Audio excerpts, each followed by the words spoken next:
humanity is in an extreme transition.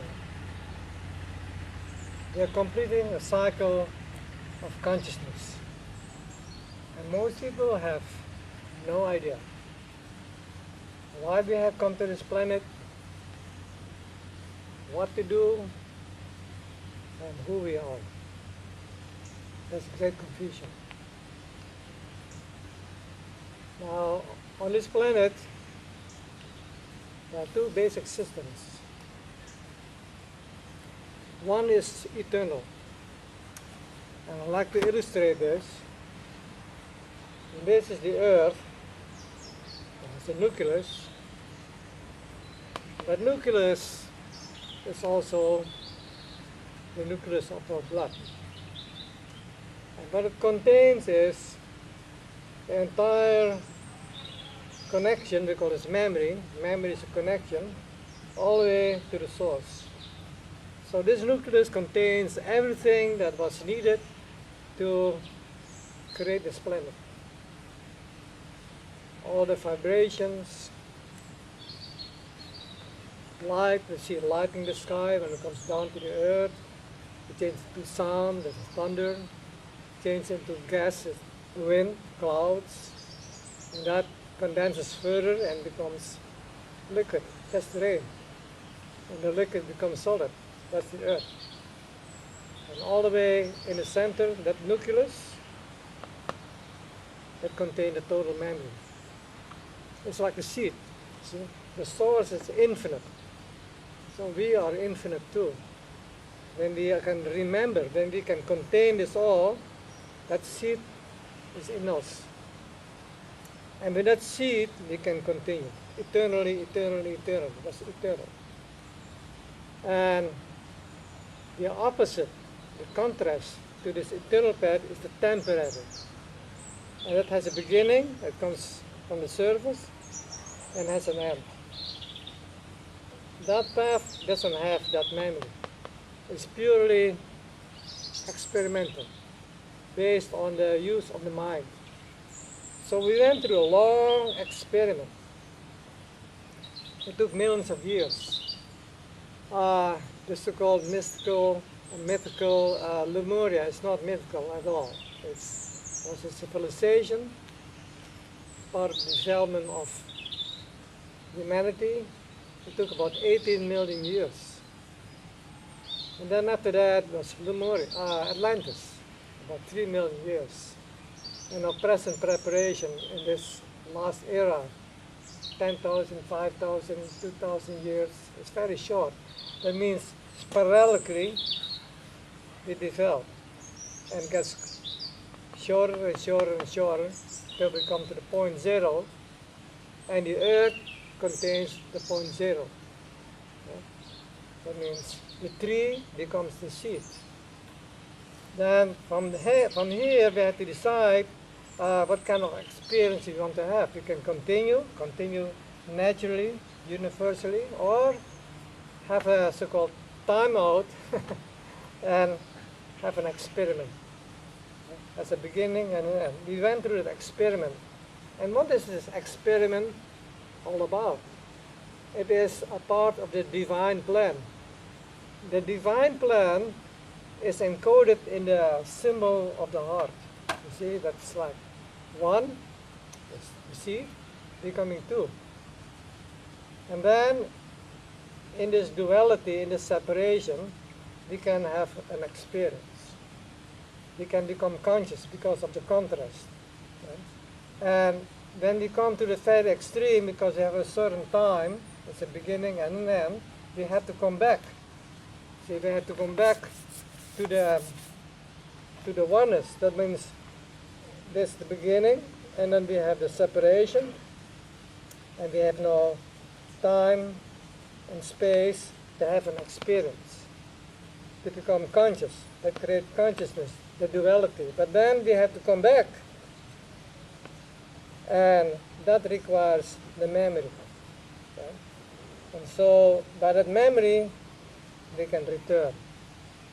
So to come back to the earlier illustration, then this is the earth, contains a total memory, and we continue, but now we have a time out, so to speak. It's a beginning and an end. And we have come now to the end. And now we have to make a decision. That's the big question. Continue and destroy, that means the end, or come back. That's a big question. And it correlates with the personal when it comes to choice. And the last choice is to be, right? That means that's who we are, we are eternal, or not to be. That means finished. That's very obvious today. Humanity had to make a choice. We either continue the way it is, and as you can see, the system of this system here has no solution, right, for continuing. It only can show us that, hey, it is finished, it's the end, and it's what they're showing. Biologically, that means people who continue on that direction, they all die in a hospital of a degenerative disease. I mean, that doesn't continue, that's what cancer is, diabetes and many other diseases. By war, even the economic system will collapse. It's not a question anymore, it will collapse. Families are falling apart. That means we cannot continue, and even increasing a number of women cannot create anymore.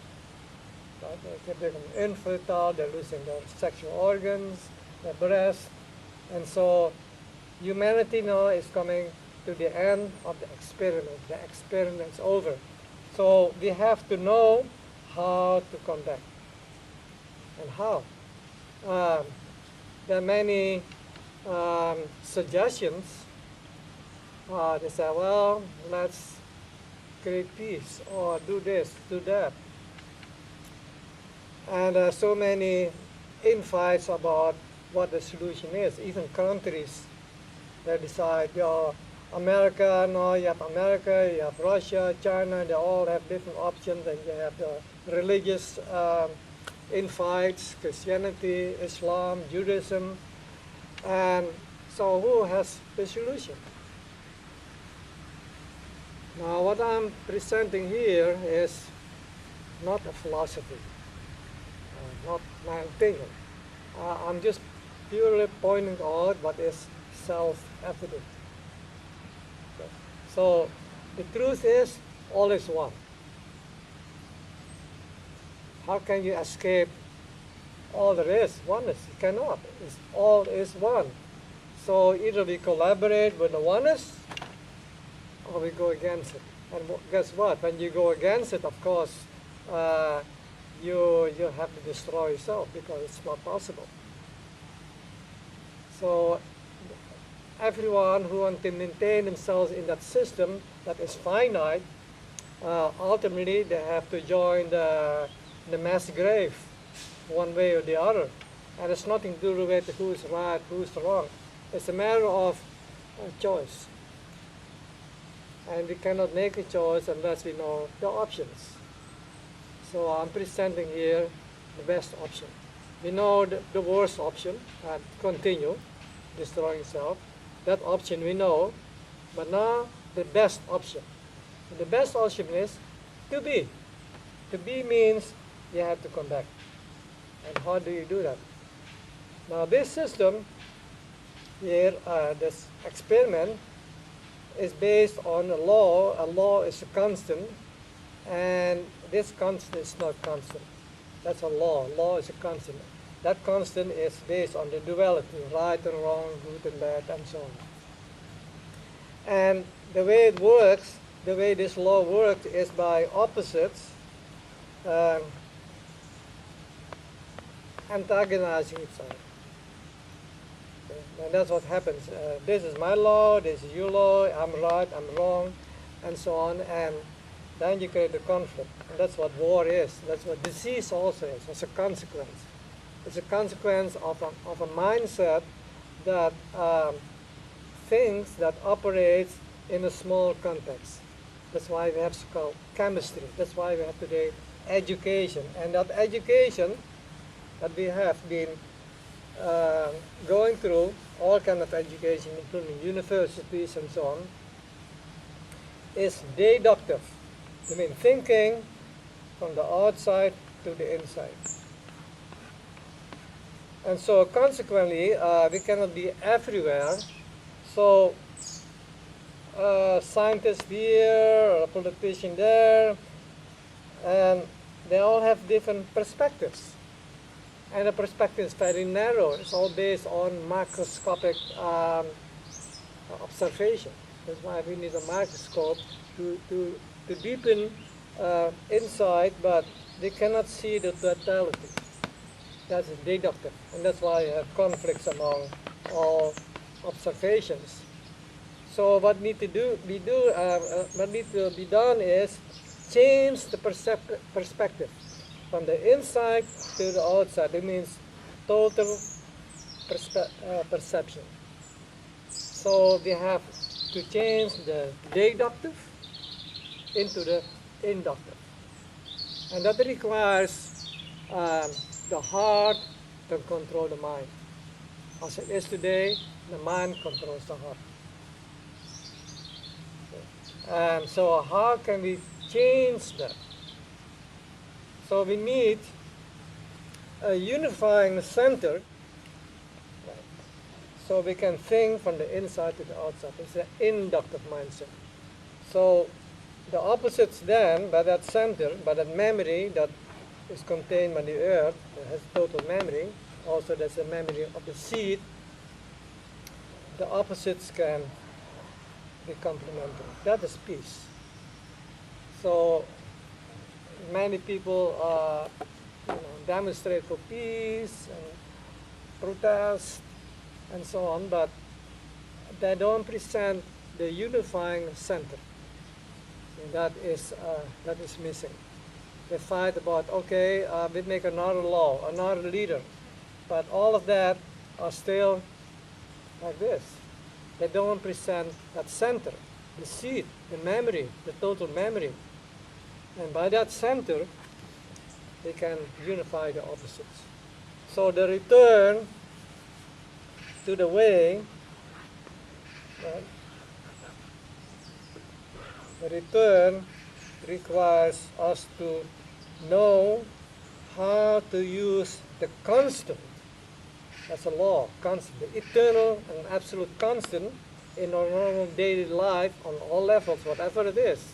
That concerns science, economy, relationships, ecology. It's all based on the law whereby we can unify opposites. So this is the cardinal point for humanity, how we can return and also how we can reconstruct the world, rebuild the world, repair the world. The experiment is over. So there are still elders around the world, wisdom keepers, and they have to be heard. Although maybe all of them have only part of the puzzle, but nevertheless, when they unite, when they come together in ceremony, seriously, not to argue, but to complement and congregate, then they can come to have an idea or come to a constructive proposal to humanity that they can use. And so this is going to happen in Barcelona, Spain. And we have chosen the dates January 14, 15, 16, 17. Okay, so 1, 2, 3, 4 days coming together, and the elders from all around the world, from the Americas, South, North America, from the South Pacific, the Maori, the oldest people of this planet, the sun, the Bushmen, all from Africa they'll come, from Europe, from Japan, Indonesia, And so all these elders, wisdom keepers, representatives, that will be instrumental in coming to an proclamation, I would say, proclamation. We formulate this, and then we all agree that this is the best we can come up with, we present it to the world, to humanity. Also need people who support us, not only elders. So this event will take place, but also people from around the world who cannot come on those days. Please focus on this to happen, that we will be able, that humanity will be able to come with this universal proclamation, and that we have an idea, a focus of how we can return to the, I call it, the way, because the experiment is over. So we came to this planet for the reason that the planet has the greatest in this universe three-dimensional density. That means it's so dense, see? So from here, when we can really release that memory, we can expand. See? That means the return with consciousness. So to demonstrate this, they have come from the heavens, and we are creation in the human form, mind you. Creation in the human form, we descended, see, to this planet. That means this is the power of the entire creation is descending, but now we have to transfer that power into the ascension. See, for that reason we have a digestive system. We internalize this in the form of food, internal memory, and we ascend, and that's why we have a central nervous system, right? That is consciousness. And so now what needs to happen is we need to transfer this memory, this power, to the line of ascension. And that is the meaning of the bow and arrow. See? It's like we have to make this effort. They make great efforts. What's very, very difficult, right? To create anti-creation, you may say, the opposite of creation. And so right now we have to make the last ditch effort, right, to come to the very extreme, so that the power can be released, right, into the ascension process. Then that is not only physically, but also mentally, spiritually, we have to make that effort. Right? And the problem we have today is the opposite. Consumerism. Everything is easy. Everything is difficult. Oh, we take care of it. Oh, don't bother. Right? But we have to really come from the heart and create, use the will, the power. That's why we have free will, and do this. Right? And focus. That's why we need this proclamation to be able to focus. And then collectively, when we can let go, see, of the experiment, and we can reach the target. That's the plan. So one becoming two, two becoming one. And to illustrate this great process, when we are able to unify, but still that chain can be broken because there's still antagonism. So the chain is as strong as the weakest link, but by union, so when we come from the heart, but the inductive mindset, change the deductive into the inductive, then by that union, right, the weak links become stronger, you see. Now it's harder to break the link. And we continue to unify until we come to the center, and now the chain cannot be broken anymore. That is the goal. And for each one of us, we have that responsibility. We call this self-realization, but also in a collective way, one human race. And for that reason, we need world peace. World peace is not because to satisfy our own comforts. Oh, I want to have peace, love. No, it has to be a reality. and in a collective sense, this is what I'm demonstrating. So, one peaceful world. So pass the word about this event in January, and please come, or if you cannot come, pray on those days, burn a candle, send your prayers to this Barcelona event. This is the One Heart Convergence, presenting the Universal Proclamation. Thank you.